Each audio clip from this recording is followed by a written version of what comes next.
paradise. You see? So, the gospel is very, very simple. Very simple. And I believe man is complicating it today by adding their own ideology, adding their own experiences on top of it. Like we said the other day, you might have an experience. It's between you and God. Your experience is not doctrine. Okay? Don't make your experience become doctrine. Hallelujah. If you go to the top of the mountain to go and pray, okay, and God speak to you, that doesn't mean that everybody should not go to that mountain to go and pray. No. It's a personal experience that you have. Jesus fasted for 40 days and 40 nights. That was for him. Okay? You know, it's not really recorded about, you know, people who had that kind of experience. Okay, I know, you know, people fasted, the apostles fasted, you know, they did all those things, but, you know, it wasn't drawn out in the way that of Jesus was drawn out. What I'm trying to say, we serve a God who relates with us on a personal basis. Hallelujah. On a personal basis. It's a personal relationship that we have with God. And because of my own personality, okay, because of my own idiosyncrasies, because of my upbringing, you see, God might deal with me in a certain way than he would you. Amen. Okay? There are some people, okay, when they were born into a wealthy home. Okay? So they've always had things. Okay? So things might not mean a lot to them. Unlike some other people who were born into, you know, poorer homes. You see, when God relates to the two of them, it cannot be the same. Because the two of them are two different upbringing, they have two different understanding about things. For the person that has never had it, it means the whole world. But the person who has had it all his life, you know, he just goes, yeah, we just have it. You know, it's that business as usual. It's nothing spectacular. Amen. So those of you that are joining us for the first time today, we're starting a very, very interesting series, Bible study series, and it's called All the Truth, All the Lies Have Been Told. All the lies are believed. Sometimes I say been told, sometimes I say I believe. Yeah, that's right. All the lies are believed. All the lies are believed. And we're going to look into many, many things. Many, many things. Hallelujah. So last week we started the basic foundation. But tonight, okay, I want us to set the foundation and set it right. Amen. Let's establish the foundation. Number one foundation is that the Bible is the ultimate. Hallelujah. The Bible is the ultimate. Why is it the ultimate? Because it is the Word of God. Hallelujah. Because the Bible is the Word of God. Therefore, it's the ultimate, it's our guide. Anything that is outside of the Bible or that contradicts the Bible is actually falsehood as far as we are concerned. Amen. So the Bible is our ultimate number one authority. Hallelujah. Now, if you look at scriptures, like I said, we're going to be looking at many, many things. Okay? But there was a time when Christianity was new. Okay? Everything was new. You know, when after Jesus died and he was crucified and the resurrection, okay, the Holy Ghost fell on the apostles and they started preaching. Okay? A religion, a movement that started as just Jesus and 12 of his disciples and some hearers, you know, followers here and there, okay, which ended in 120 people at the upper room. Gradually, it began to grow as God was performing more miracles and miracles and miracles. People were seeing the power of God and people were drawn into Christendom. And Christianity began to grow. Okay, when Peter gave his sermon, you know, people began to come to Christ. And I want us to open to the book of Acts. Okay?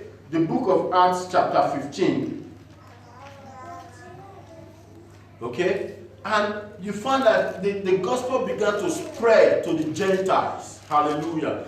You know, the Gentiles began to receive the gospel. People who were not Jewish by birth, by nature, they started to receive the gospel and they started to come to Christ. Amen. That's why I said we're going to start from the very beginning. Amen. You've got to understand that Christianity, the root of Christianity is actually Judaism. Okay? This is very important that you understand. Judaism. Okay? So most of what you see in the Old Testament is where Judaism is based on. Everybody still with me tonight. Hallelujah. So the root of our Christianity is Judaism. Okay? And Judaism is simply the Old Testament. As we know, Jesus was born into into Judaism. He was born into a community, into a family where they practice the Mosaic law. That's basically what Judaism is, okay? They practice the Mosaic law. And when we say the Mosaic law, what we're basically talking about is the laws of Moses. Is everybody with me tonight? Okay? We're practicing the laws of Moses. Okay? But when Jesus came in the scene, he announced boldly to everybody that I have not come to do away with the law, but I've come to fulfill the law. Which means everything you've read about before, okay, here it is personified. Everything you read about in the Old Testament, here I am before you, and I'm right here before you as a fulfillment of everything. So I am everything that you've been practicing.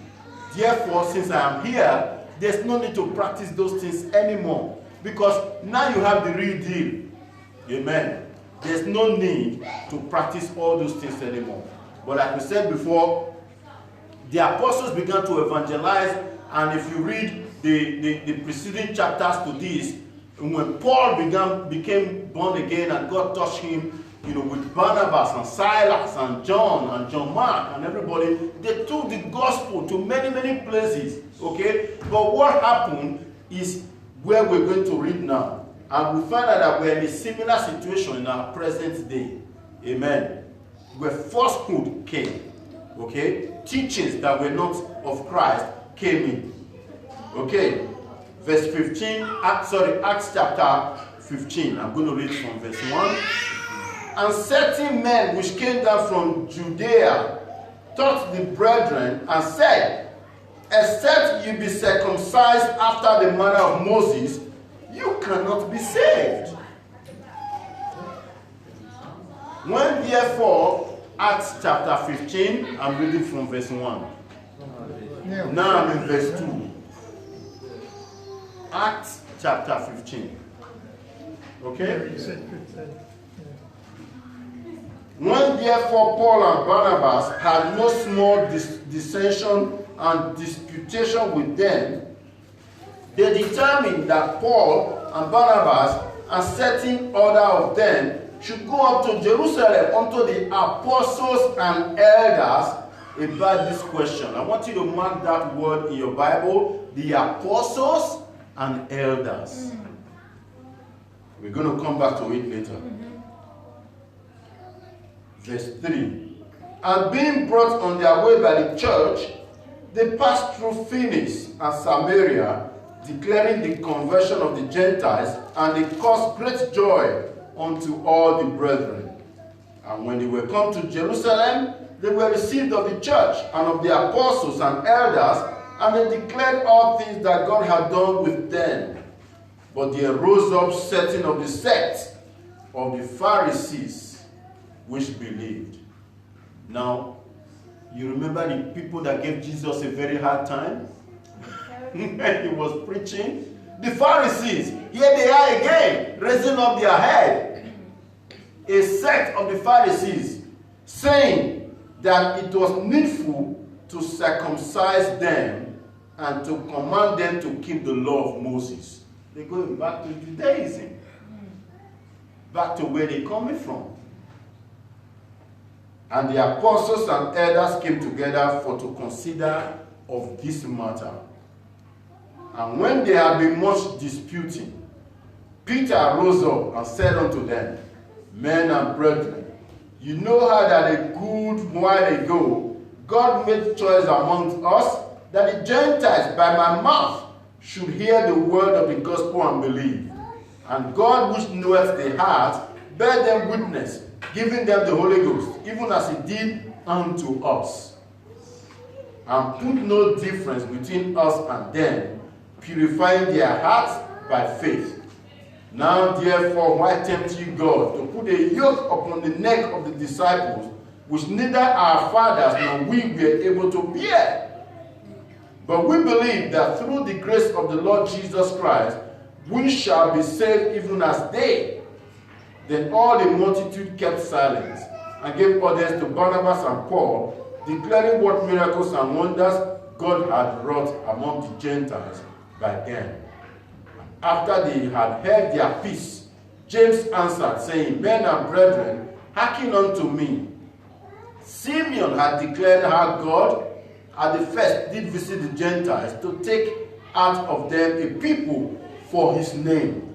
And to this agree the words of the prophet, as it is written, After this I will return and will build again the tabernacle of David, which is fallen down, and I will build again the ruins thereof, and I will set it up, that the residue of men might seek after the Lord, and all the Gentiles, upon whom my name is called, saith the Lord, will do all these things. Known unto God are all his works from the beginning of the world. Wherefore my sentence is that we trouble not them which from among the Gentiles are turned to God, but that we write unto them that they abstain from pollution of idols, and from fornication, and from things strangled, and from blood.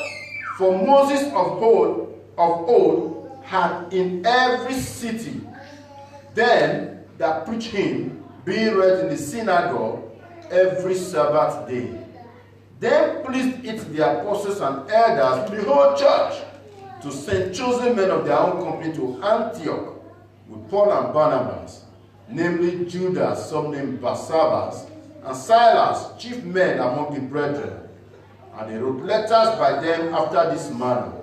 The apostles and elders and brethren send greetings unto the brethren which are of the Gentiles in Antioch and Syria and Cilicia. For as much as we have heard that certain which enter from us have troubled you with words, subverting your souls, saying you must be circumcised and keep the law, to whom we gave no such commandment. It seemed good unto us, being assembled with one accord, to send chosen men unto you with our beloved Barnabas and Paul, men that have hazarded their lives for the name of our Lord Jesus Christ. We have sent therefore Judas and Silas, who shall also tell you the same thing by mouth. For it seemed good to the Holy Ghost and to us to lay upon you no greater burden than these necessary things. Amen. That you abstain from meat offered to idols, and from blood, and from things strangled, and from fornication, from which if you keep yourself, you shall do well. Fare ye well. Amen. You can see that there was contention. Hallelujah. People came out and they started to bring onto the new convert who were Gentiles. They started to put onto them the additional burden that Jesus had taken away. Everybody with me tonight? Yeah. Hallelujah. The burden that Jesus has taken away. These people came and said, you're not really a Christian yet. You think you're saved, you think you're giving your life to God, but no, you are not. Your salvation is not complete. It's lacking something. Until you become circumcised, you're not a Christian. Which was actually dumbfounding and hard for the new converts to take. Hallelujah. And Paul and they tried to tell these people that that's not the case, but they wouldn't hear. But what happened? They had to take the case to the apostles and elders. Amen. Why the apostles and elders? Because these were the leaders of the church at that time. But not only that, these were the people that had first-hand experience of the gospel of Jesus. What do we mean by that? These are people who for 3.5 years, they walked with Jesus, they talked with Jesus, they ate with Jesus, they followed him everywhere they went. Therefore, they had a first-hand experience. They understood what Jesus meant. Hallelujah. Don't forget, okay, that some of the disciples of Jesus, they used to be the disciples of John the Baptist. Okay? And one day they were with John the Baptist, and John the Baptist said, "Hey, behold the Lamb of God that taketh away the sins of the world." And immediately they understood what it meant. Hallelujah. They understood and they knew what it meant, and they stopped following John. And Bible said they went to Jesus and they said, "Rabbi, where do you stay? Can we come too?"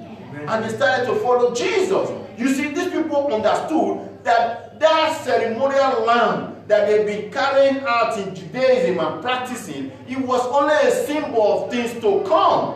Hallelujah. It was only a symbol. It was like the shadow of the thing to come. Hallelujah. So when Jesus came and he was sacrificed on the cross, he became that sacrificial lamb. Therefore, there is no longer a need for another lamb.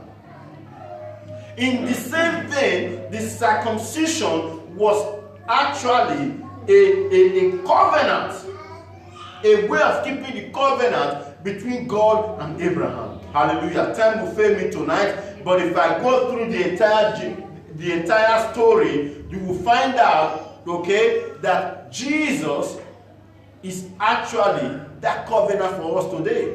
Hallelujah. Because when he came to establish a new covenant with man. Hallelujah.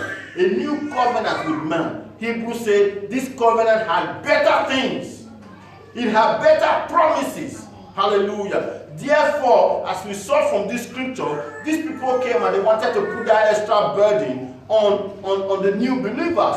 Isn't it also the same today? Hallelujah. Where people come out of their own personal background, out of their own personal experiences, they want to put additional burdens upon you. When somebody comes and makes it look like if you don't pray for 8 hours a day or 20 hours a day, you're not a true believer. You should understand what the Bible says.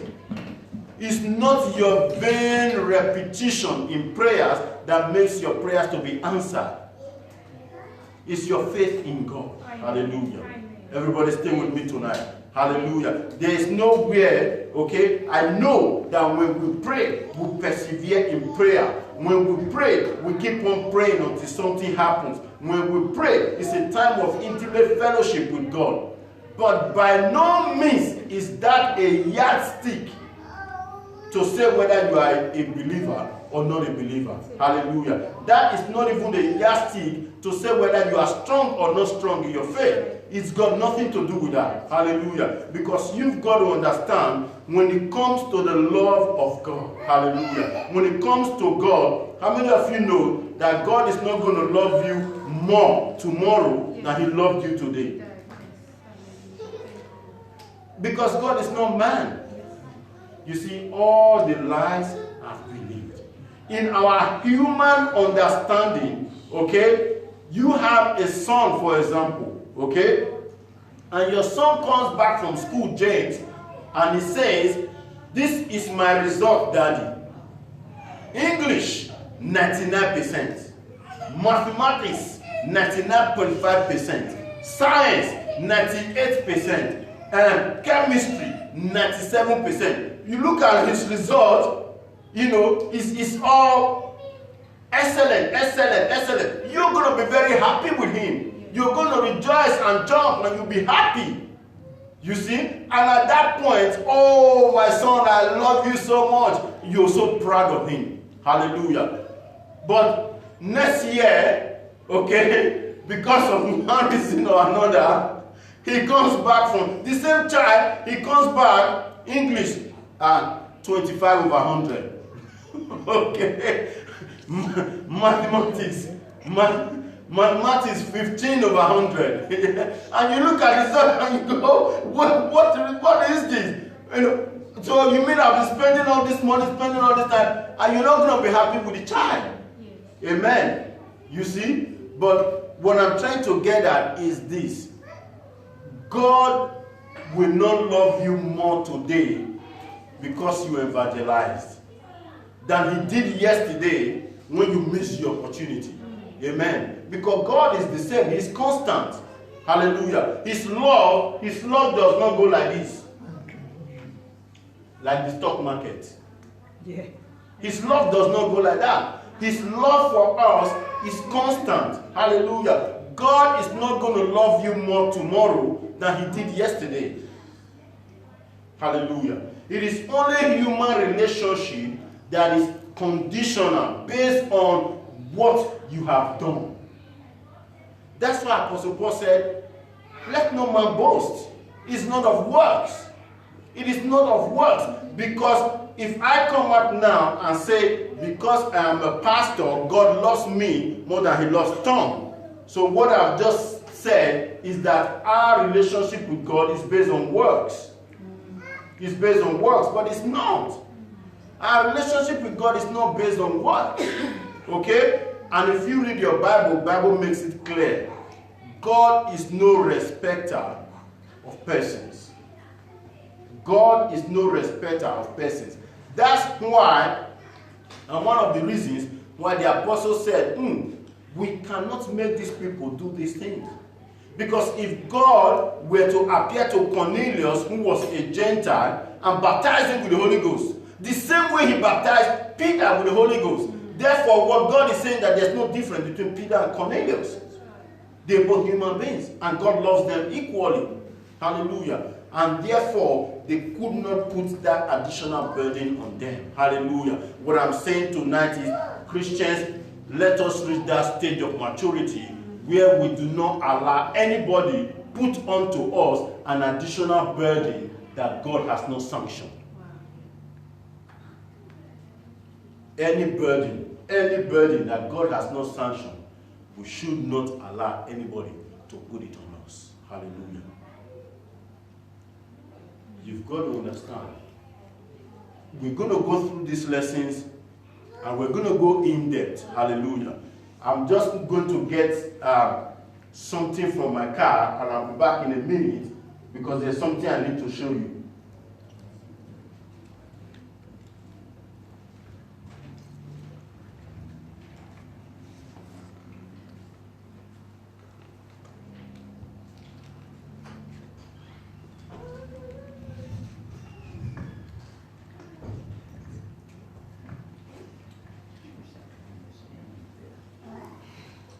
Amen. As we know, this same issue, okay, of people not actually knowing what is truth, it didn't start today. Hallelujah. This same issue of people trying to add to the gospel, it didn't start today. You see, in the Roman Empire, in the time of Constantine, okay, we know the Emperor Constantine, okay, he built a huge city, Constantinople in Turkey. And what happened was that he knew he had many Christians scattered all around the empire. And as we know from the history, Constantine himself became a Christian, okay? But even at a time, he too became confused.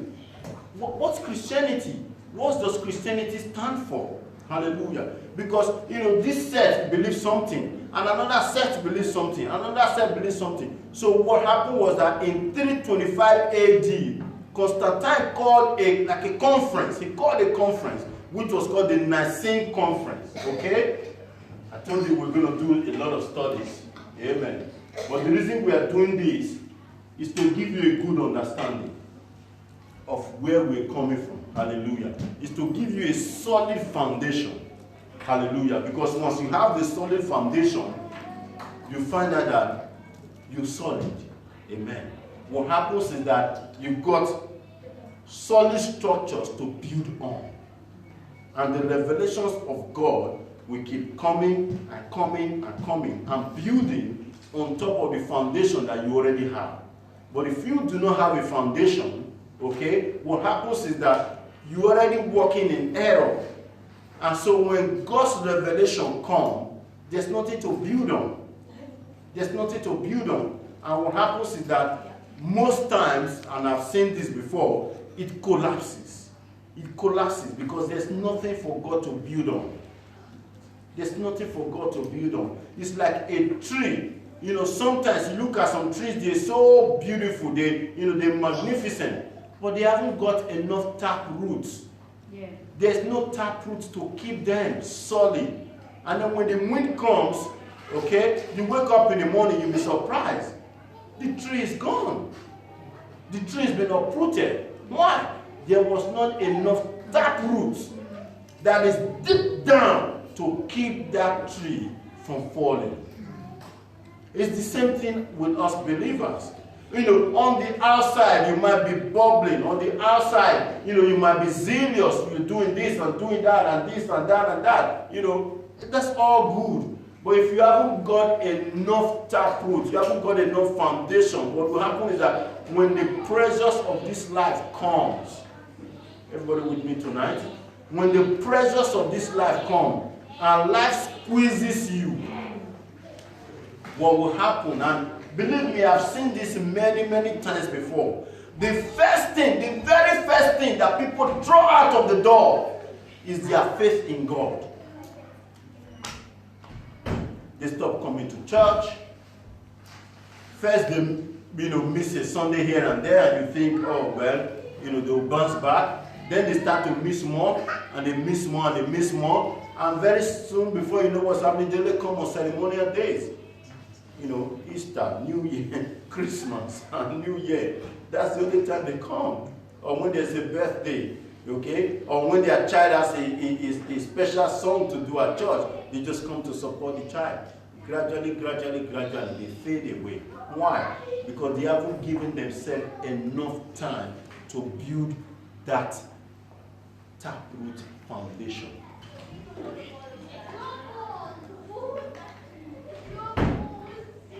So in 325 AD, Constantine called all the church leaders.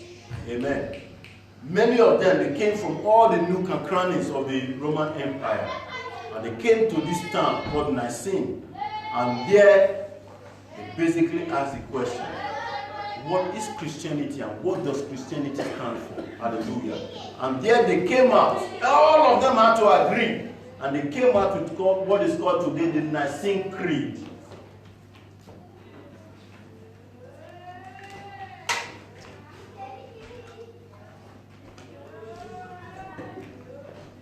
The Nicene Creed. I'm sure you all have seen the statement. Today, most churches call it a statement of faith. Amen. Statement of faith. If you go to the Shoreway website, you will see there it's clearly written, a statement of faith. That's actually an excerpt from the Nicene Creed.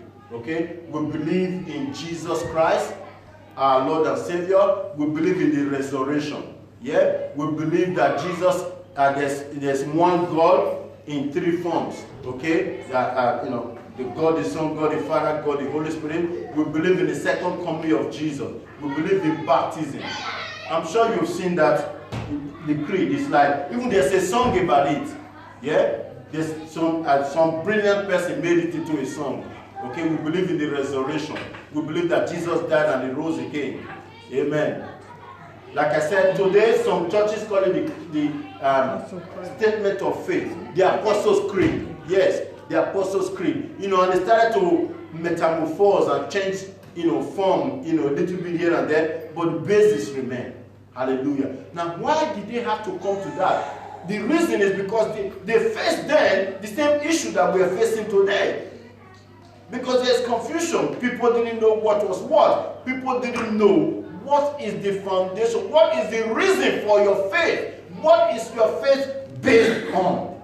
And as a believer, you ought to be able, according to Peter, to be able to give every man an answer when they ask you the reason for your faith.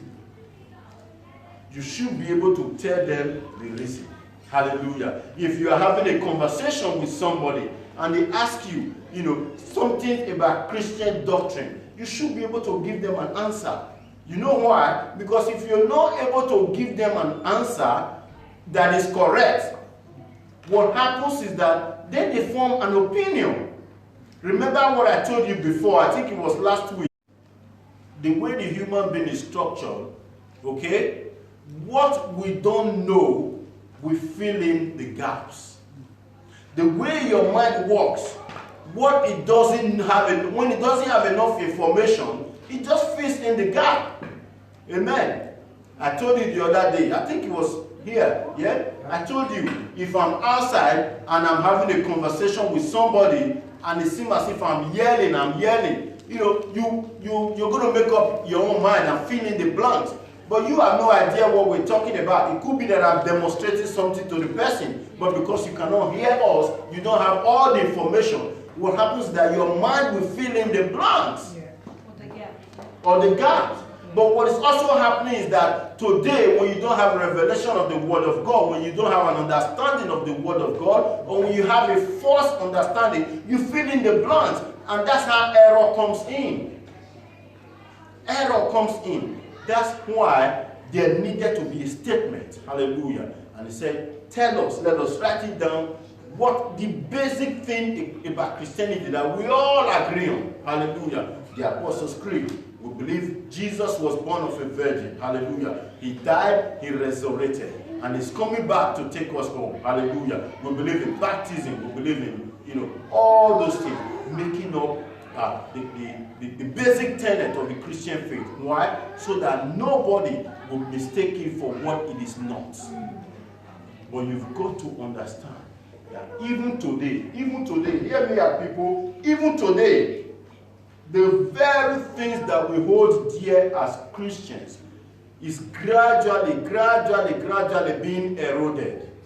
The truth of the gospel, the truth of the gospel of Jesus Christ is gradually being eroded and is being shifted gradually, that if you don't open your eyes, you will actually not understand and you will not know what is going on. You will think it's just business as usual. I remember the story Pastor William told us, which I've said here many times. This man was working in a sawmill, okay? And every evening, he would take wood shavings from the sawmill, put it in a wheelbarrow, and take it out. And the gate man would stop him. Hey, where are you going? What do you have in there? He would search the wheelbarrow. He said, all I'm taking is wood shavings. And there's no, wood shavings. It's waste product. Go. And the man kept doing it. Every evening, wheelbarrow. He's coming and going. Every evening. The gate man said, look, I know you're doing something. Something that is bad. And I don't know what it is. Can you put me out of my misery? And the man looked at the gate man and laughed. He said, I'm actually stealing the wheelbarrow. Every time. I'm stealing the wheelbarrow. But you see what happened was that the man, his mind was so focused on what is inside the wheelbarrow, he didn't even think that the man could actually be stealing the wheelbarrow himself. Where is he getting a wheelbarrow every day? To be bringing in and bringing out. He was stealing the wheelbarrow and the man didn't know. In the same vein, when we close our eyes, when we are not vigilant, when we refuse to learn the truth of the Word of God, what happens is that gradually, under us, under our very eyes, the truth of the Word of God will be stolen from us and we will have nothing to say. Do you know that if error is repeated long enough, it eventually becomes like truth? Yes. It does. Yes. It becomes acceptable. Yes. Hallelujah. We all have kids, we have grandkids, we have everything. What are you then going to tell them that this is the true gospel? They're going to tell you, but hey, look at A and B. Look at what they're doing. And you start to then try to explain to them that that's actually not the gospel. This is the gospel. Hallelujah. You see, this is the time when we need to contend for the faith. This is the time where we will not have, where we have no room for any error. Hallelujah. So, to lay a solid foundation. So, tonight is all about laying the foundation upon which we're going to build upon during this lesson. The first thing we need to understand, like what I said before, is that the Word of God is the number one key. It's what we live by. It is what we die by. It is our code of conduct. Hallelujah. It is our everything. Because the Word of God is not like every other word. It's not your literature that you just read. But having said that, you've also got to understand the Bible that we carry today, okay? It's got 69 books, isn't it? Yeah? How many in the Old Testament? 66 books, sorry.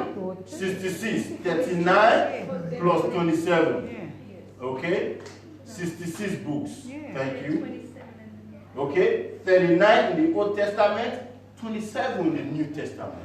But have you ever asked yourself, how did that come about? You know, one time this guy came to me and started asking me about the book of Enoch. Okay? The book of Enoch. And I said to him, you don't need to waste your time going ahead and reading the book of Enoch. You know, some people say to you, oh, it was a hidden book that they hid away, that, you know, there's some things in it that people are hiding. You know, it's true that people are hiding. You know, at the end of the day, when you do not understand how the Bible arrived at these books, that's when you will be easily deceived. Amen. And that's what I'm going to talk to you about this evening. Hallelujah. Because, you know, you see some other books. The book of, is it the book of Dorcas? Judith. Yeah? Yeah, the book of Judith. Dorcas, Maccabees. Yeah, all sorts of books. Yeah? And you start to ask yourself, you know, is this part of the Bible? Is it not part of the Bible? Should I believe what they're saying? Should I not believe what they're saying? You've got to understand there was a process, okay, which is called the canonization of the Bible. Yeah, no, this is not your typical Bible study. This is not your typical Bible study. Amen. So the canonization of the Bible is the process in which these 39 and 27 books were arrived on. Amen. And that's the reason why I brought this. And I'm very sure every man here. And woman, excuse me. That's a level. Okay, that is a level. Yes. Okay, what do we use the level for? To level things out. Jennifer, do you know what this is? Yeah, Jennifer, come on. I saw it. They use it even on cakes, the small ones. Yes, they do. Yeah. They do. It's got different sizes. I've got now. I'm not a handy man. Okay, but I've got about 3 of these. This is the smallest. Oh, is it? And actually, maybe I've got more. I got one that is longer. Why? Because you know, let's see if it's level. Ah, yes, it's level. You know, you take a level. Okay, you want to make sure that things are level. Yeah. Amen. Well, this here is the old word for it is a canon. Okay?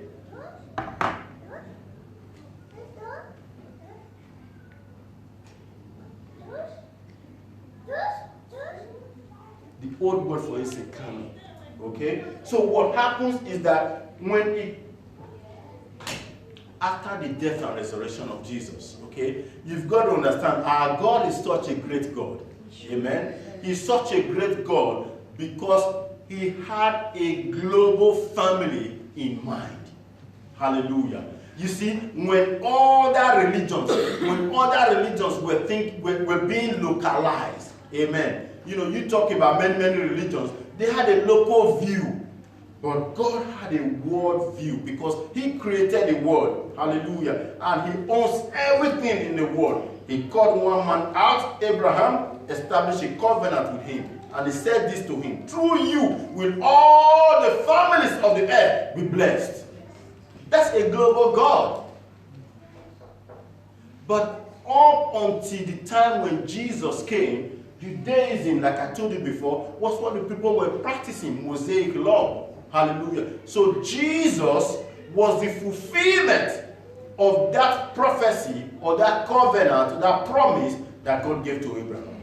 Hallelujah. And so what happened was that after the death and resurrection of Jesus, as we know, he commissioned able men. Hallelujah. And these men went about preaching the gospel. And when they were preaching the gospel, Jesus demonstrated it with signs and wonders following. And a lot of people began to come to Christ. Amen. A lot of people began to come to Christ. And Christianity was spreading and spreading and spreading and spreading to many, many parts of the world.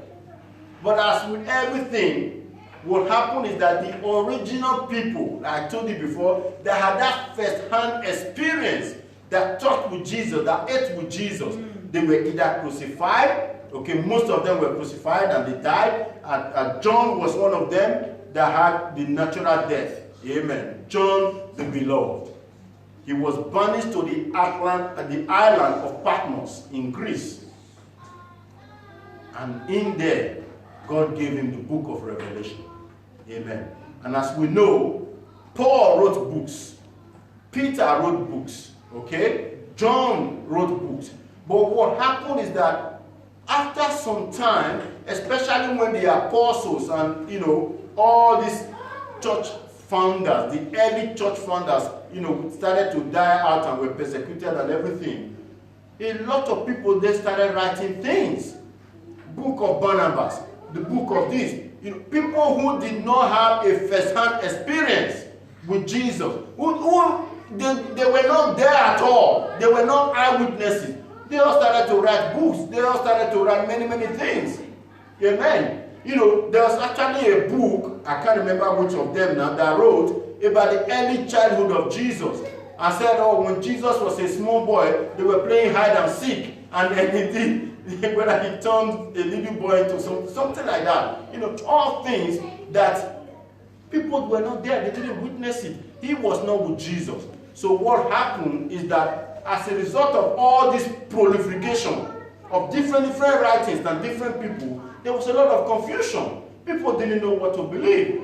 So over a period of years, I'm talking years, what happened was that church elders, okay, notable men of God, started to put together, okay, the Bible in the sense that they weeded out all the rubbish.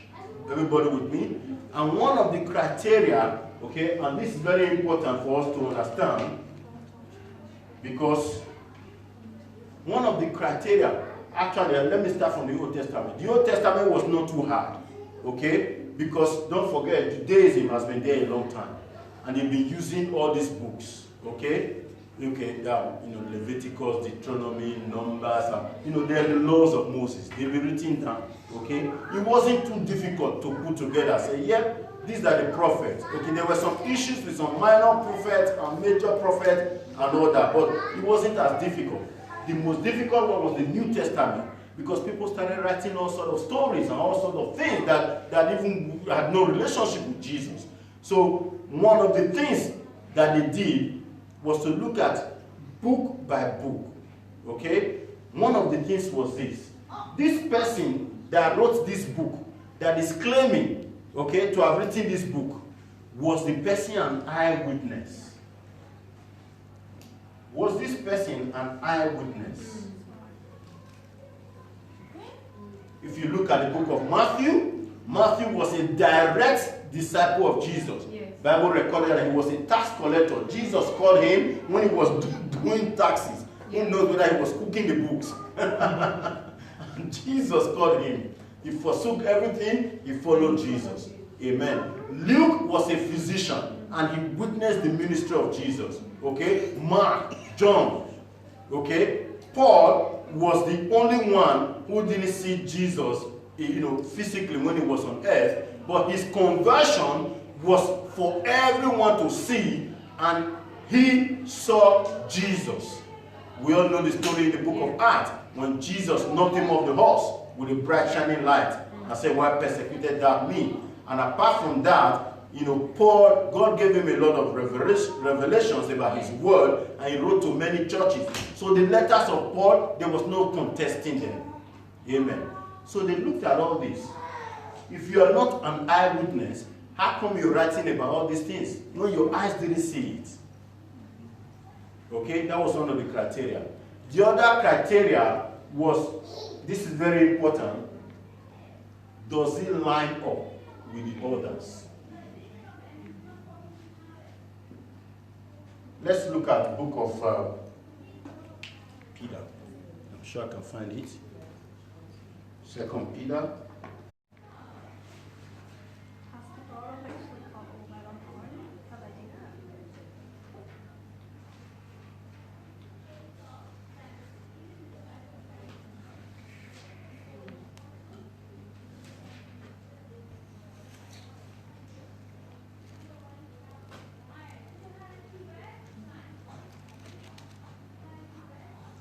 Second Peter chapter 1 verse 13. 2 Peter 1:13. You finish, but you keep talking. Else.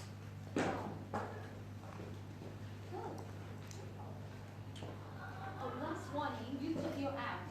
I'm not joking.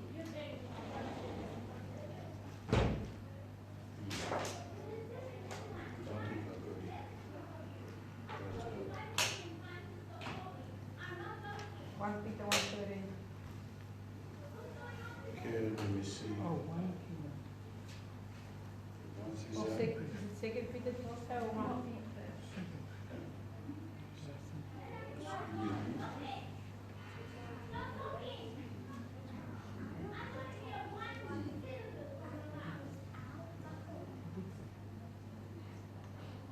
Alright, give me a minute. Let me.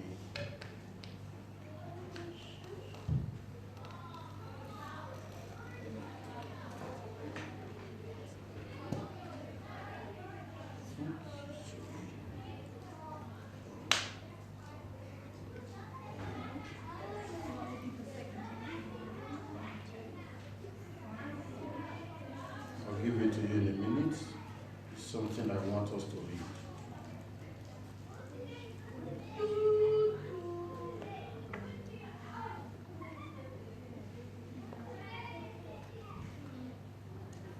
Okay, 2 Peter 1:20. 1:20. Yeah. Actually, let's start from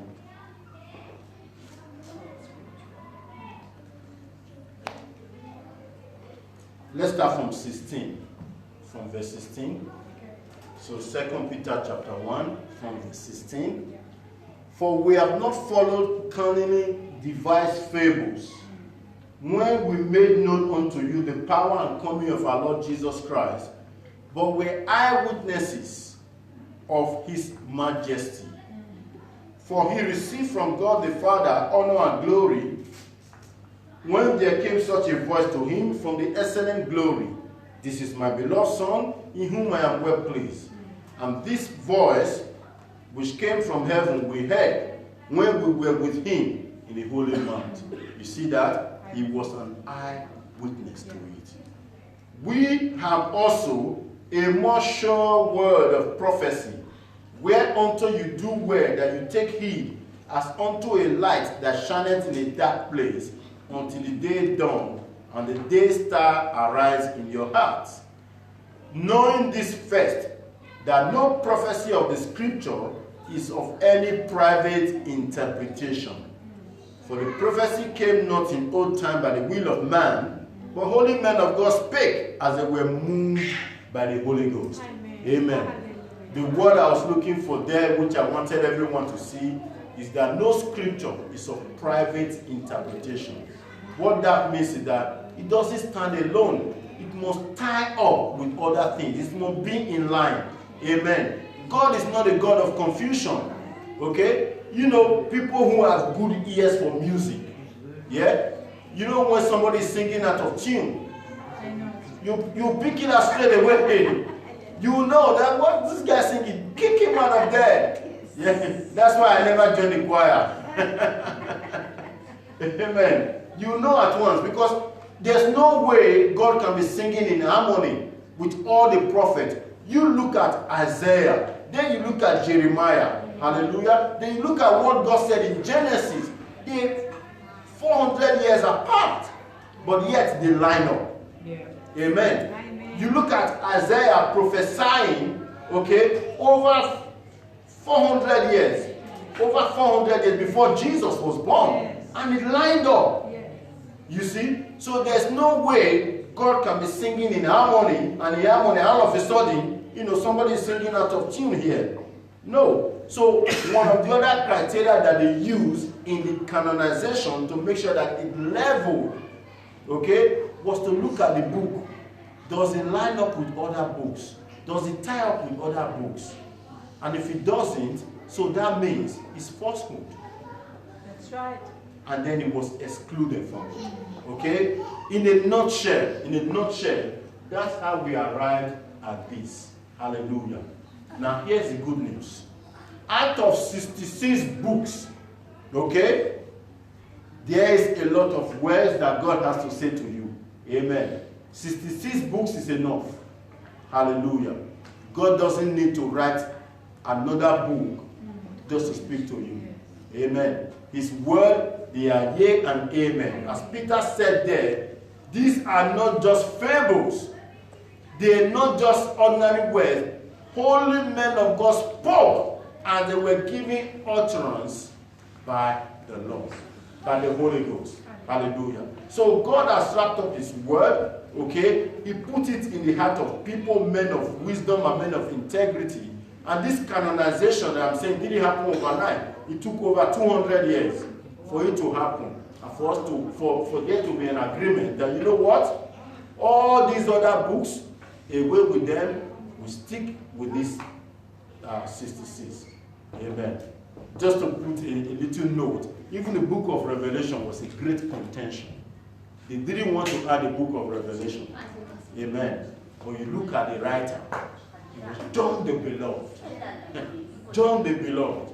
There's just no way you will not add it, because not only does it tell of the end times and warn us of everything that's going to happen, it came from a credible source. Amen. The other one that was contentious was also the book of Hebrews. Till today, okay, we're not 100% sure. I mean, we believe Paul wrote the book of Hebrews, but he didn't say that Paul wrote the book of Hebrews. So there was also some contention.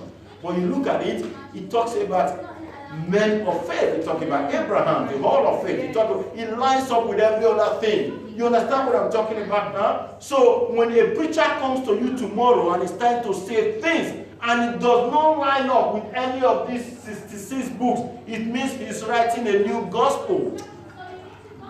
And you must be, everywhere you go, you need to have your canon. You need to have your canon with you. Amen. You need to have your level with you and balance the word that the preacher is preaching. Hallelujah. I said, is it level? It's not level, it's not balanced. Now he's balanced. Now he's talking. Otherwise, if he's talking everything and it's not lining up, hallelujah. Because the word of God, okay? Now here's the other thing I want you to know. Even in the Bible, it says, in the mouth of 2 or 3 witnesses, the truth shall be established. Okay, how many of you have seen it in your Bible? In the mouth of 2 or 3 witnesses, the truth shall be established. Therefore, there's no way God is speaking something and is standing alone on his own. He backs it up with witnesses.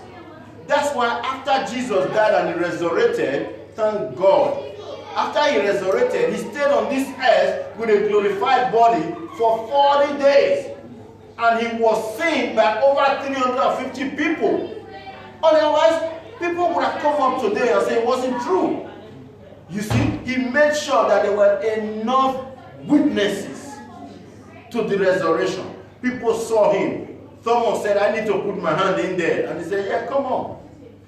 Go for it.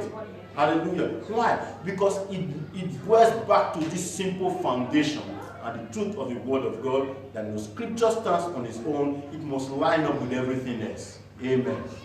Hallelujah. Therefore, people of God, be not deceived. Be not deceived. Every word that you hear, We must not be carried about and tossed about with every wind of doctrine. Hallelujah. Every gospel that we hear, it needs to be canonized. Amen. We must make sure that it is balanced, and we must make sure that it lines up with every word of God. Hallelujah. It cannot just come and stand on its own. Amen. Hallelujah. So, people, I want to encourage everyone this evening. The times we are living in, believe me, they're very, very dangerous times. Amen. The very, very dangerous times, in that the truth is being eroded every day. Every day. Hallelujah. You know, because people want to appeal to a wider audience. Okay? They want to be loved by everybody. You want a whole lot of people to come to your church and fill it up. Okay? And because of that, you know, people, you know, they bend the truth a little here, a little there. Hallelujah. And there's no more preaching of the sound word and the sound doctrine of God. And then, therefore, people begin to miss it, you know, a little here, a little there, with their own, you know, personal touch. We've got to understand, when Jesus preached the word of God, it was simple, it was direct, and it was powerful. When the apostles preached the word of God, it was simple, it was direct, it was powerful. Hallelujah. And that's the same that we must carry on today. Hallelujah.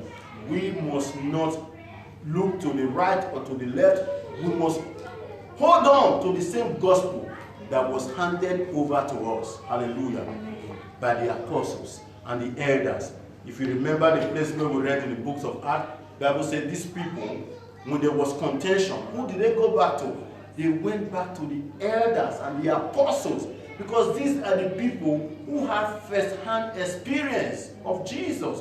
So if there's anybody who understood what Jesus was talking about, it was Peter, it was James. As we saw, Peter rose up and he addressed the people and said, hang on, there's no need saying what Jesus didn't say. We have to abide. Now sometimes, I don't know about you, but every time I read this scripture, I can't just jump up enough. I am so happy. You know why? Because James and Peter, they stood up for the truth. And they knew the truth. What if they had allowed the sect from the Pharisees to twist their hands? When you come to Christ today, you have to go and circumcise yourself. Who wants to become a Christian?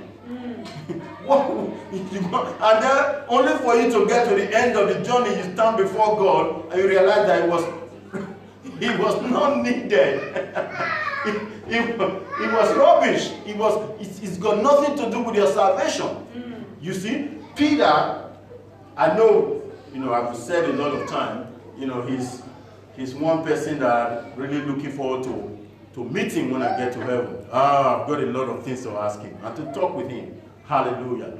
His rash character and everything. But for once, hallelujah, the man stood up and he said, brethren, we've got to stand by the truth of the word of God.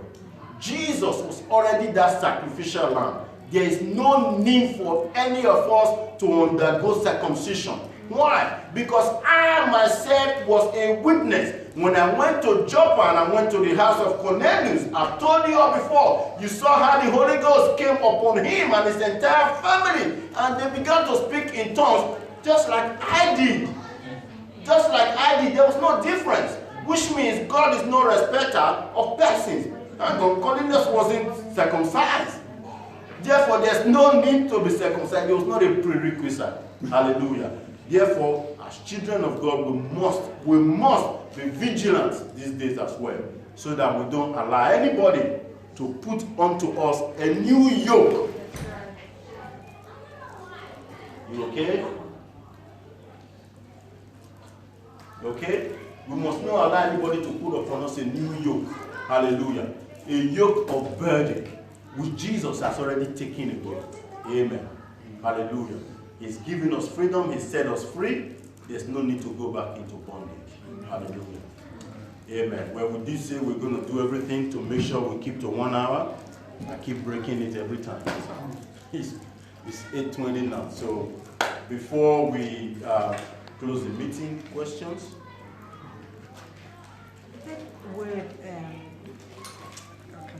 Canonization. Canonization. Just Yeah, they- canonization. Yeah, I used to hear that a lot when I was in the Catholic Church. I used to Yes, hear the that. Catholic Church played a great role actually. Because don't forget, the Catholics, they have their own Bible. They have the book of New Jerusalem, the book of Maccabee, the book of Judith, and all that.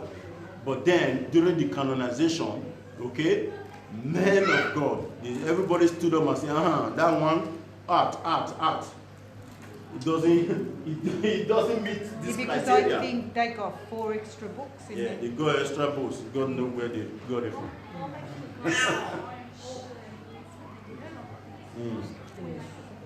Because You my see? mum gave me a Jerusalem Bible. Yeah. Jerusalem Bible. They have all those extra books. Amen. Well, I've just told you the truth. You see? Yeah. And I've told you how all those books came about. People who had no idea, people who didn't even see Jesus. They didn't even know the man why he was here on earth. Everybody started writing their own theory. You know, like it's happening today. You know, like it's happening today. Where people are bringing up their own theory and everything that's got nothing to do with Jesus. Okay? You've got to love everybody. Don't tell them about hell.